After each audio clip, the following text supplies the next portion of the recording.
லேவியரின் எண்ணிக்கை. இஸ்ரவேலின் எல்லா பிரபுக்களையும் ஆசாரியரையும் லேவியரையும் கூடி வரும்படி செய்தான். அப்பொழுது 30 வயது முதல் அதற்கு மேற்பட்ட லேவியர் பேர் பேராக எண்ணப்பட்டார்கள். தலைத்தலையாக எண்ணப்பட்ட அவர்களுடைய இலக்கம் 38,000. மோசேயின் காலத்தில் லேவியர்கள் எண்ணப்பட்டார்கள். அப்போது 30 வயது முதல் அதற்கு மேற்பட்ட லேவியர் மாத்திரமே பேர் பேராக எண்ணப்பட்டார்கள்.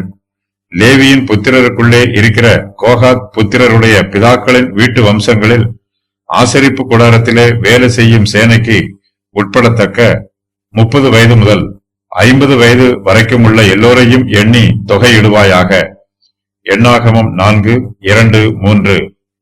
மோசேயினாலும் ஆரோனாலும் இஸ்ரவேலின் பிரபுக்களாலும் எண்ணப்பட்டவர்களும் ஆகிய எல்லாரும் 8580 பேராய் இருந்தார்கள்.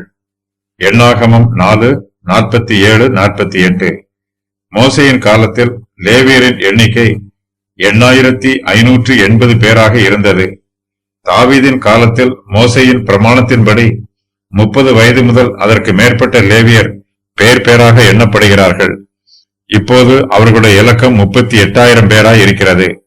கர்த்தர் மோசேக்கு லேவியரை எண்ணி தொகையிடுவது பற்றி ஒரு புதிய பிரமாணத்தை கட்டளையிடுகிறார்.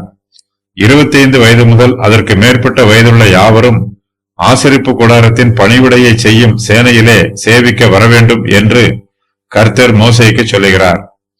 தாவீது லேவியரை ஆரம்பத்தில் எண்ணிய போது 30 வயது முதல் அதற்கு மேற்பட்டவர்களை மாத்திரம் எண்ணினார். அதன் பின்பு தாவீது லேவியரின் வயதை 30 20 குறைத்து விடுகிறார்.